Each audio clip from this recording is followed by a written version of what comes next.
Boa noite, está começando agora mais um TJ UFSC com muita informação para você. Hoje a gente traz informações sobre o depoimento do dono da Precisa Medicamentos na CPI da Covid, a situação de falta de docentes no curso de Medicina do campus de Araranguá da UFSC e uma reportagem sobre saúde mental no esporte. É logo depois da vinheta.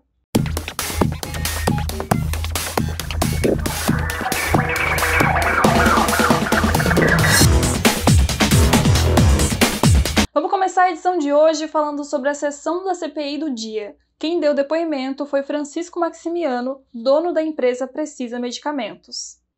Logo no início da comissão, os senadores votaram 187 requerimentos que têm como objetivo facilitar o progresso da investigação.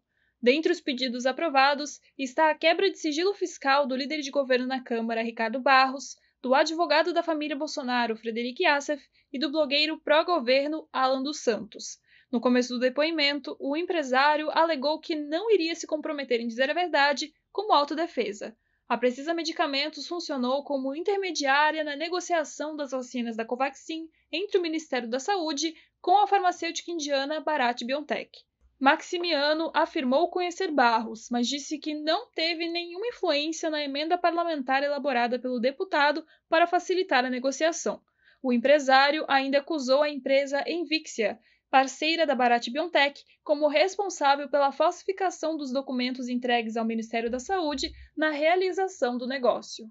E falando ainda sobre a pandemia, vamos à atualização dos dados da Covid-19 em Santa Catarina. As informações são da Secretaria de Estado da Saúde. Desde o início da pandemia, foram registrados 1.139.900 casos confirmados de contágio.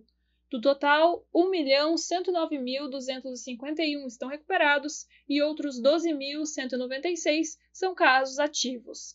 Foram registradas 18.453 mortes no estado.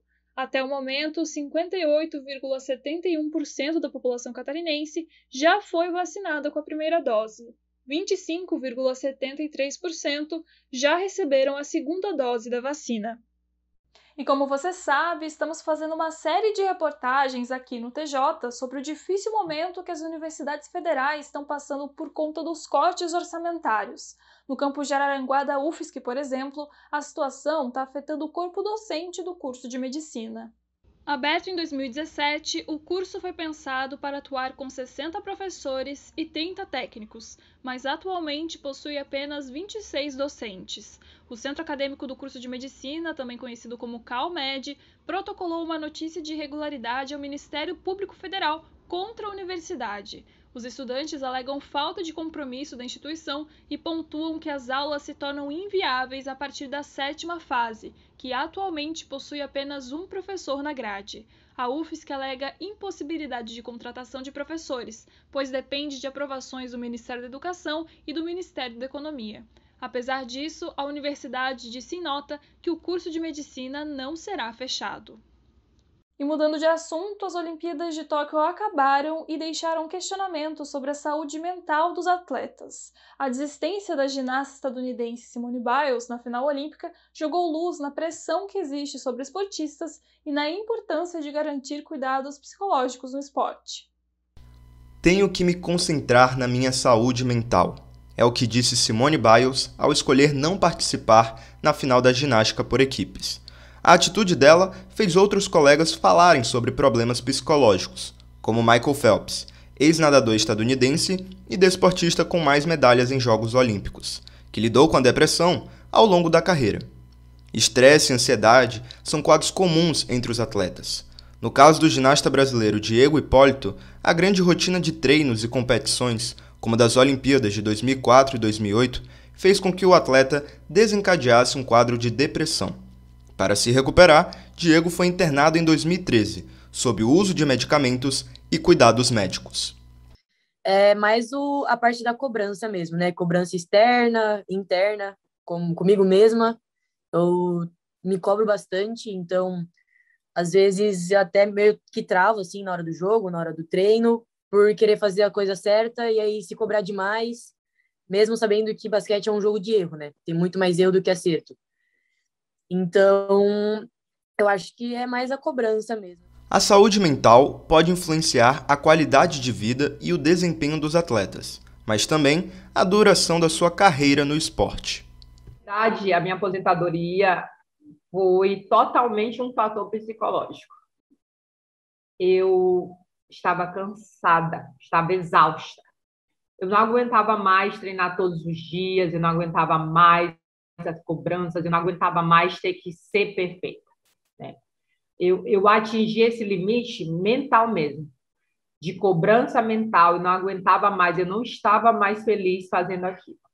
E foi por isso que eu decidi parar. Fisicamente, e apesar de todas as lesões que a gente tem, crônicas, eu com certeza ainda conseguiria jogar aí no mínimo uns 5 anos ou menos, mas conseguiria performar. Mas mentalmente eu não queria mais estar ali, não era uma coisa que eu queria mais fazer na minha vida. O papel de um profissional no acompanhamento psicológico de atletas não é algo recente. Em 1982, o Clube de Futebol Corinthians contratou o psiquiatra Flávio Gui Covatti para atuar com a equipe. Como relatado no livro Democracia Corintiana, de Ricardo Gozzi e Sócrates Brasileiro, o time paulista foi um dos primeiros a realizar esse trabalho no futebol. Recentemente, com o tema da saúde mental em destaque nos Jogos Olímpicos de Tóquio, a rotina de treinos e de competições dos esportistas mostrou o quanto o acompanhamento psicológico é importante e necessário.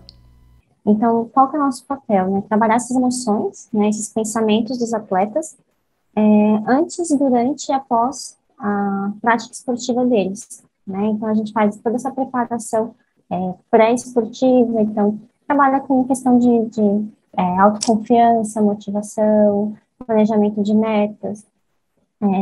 Durante as competições, por exemplo, trabalha com questão de ansiedade, pós, né, lidar com frustrações, lidar com essa perspectiva de carreira também, nas transições das carreiras. Então, o psicólogo, ele trabalha muito com essas questões emocionais durante essa carreira esportiva do atleta.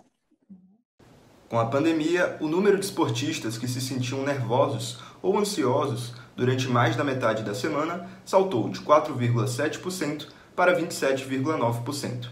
É o que aponta um estudo da Organização Mundial da Saúde. Mesmo que eu continuei treinando, né, durante toda a pandemia, o Bradesco, que era o time que eu jogava, não parou de treinar. A gente treinava todo dia online, era de 2 a 3 horas assim, de treino, cada uma na sua casa, tudo separado pelo Zoom mesmo. Mas mesmo assim, né, você fica desmotivado, foi bem complicado para todas nós, além de ter o risco, né, de pegar Covid. Cada vez mais, a psicologia esportiva se mostra necessária para que os atletas mantenham o ritmo e priorizem a sua saúde mental, respeitando e entendendo seus limites dentro do esporte. A psicologia do esporte ela não vem para apagar incêndios, né? O ideal é que a gente possa ter esse acompanhamento, né? E quando a gente tem esse acompanhamento, as orientações que a gente faz é justamente conseguir um equilíbrio, né, entre todas essas demandas que o atleta tem, porque ele não é só aquele atleta dentro do esporte, né? Ele tem a demanda em casa, a demanda familiar, muitas vezes já são pais de família, então, assim, ele tem que equilibrar tudo isso. E o esporte, por si só, já causa muito estresse, né? Então, juntando todas essas demandas, então, o que a gente faz? Nesse acompanhamento, a gente consegue ir monitorando esses aspectos que causam estresse, né? A gente não vai conseguir evitar todos, mas a gente vai conseguir minimizar o impacto deles. Outra coisa que mudou com a pandemia foi a presença das torcidas nas competições. A esperança de um retorno motiva atletas e amantes do esporte no mundo inteiro. Beatriz conta que jogou o Mundial de Basquete Feminino Sub-19 na Hungria, no início deste mês, e por lá o público já está liberado para assistir aos jogos. É muito diferente quando você entra na quadra assim e não tem ninguém te assistindo. Você sente que tá faltando algo, sabe? Mesmo que seja uma torcida adversária, alguém te xingando ou te apoiando, você sente falta, assim, do público. Agora a gente já acostumou, né? Porque foram muitos jogos sem público. Agora tá voltando aos poucos. Por exemplo, aqui na Hungria, eles já liberaram pro público. No Brasil ainda não, né? Então, já dá uma alegria a mais poder ver que as pessoas estão assistindo a gente. Bom, o TJ de hoje vai ficando por aqui. Não deixa de curtir e compartilhar o jornal e também de dar uma passadinha lá no nosso Instagram. Estamos produzindo muito material legal por lá. Muito obrigada pela companhia. Tchau, tchau!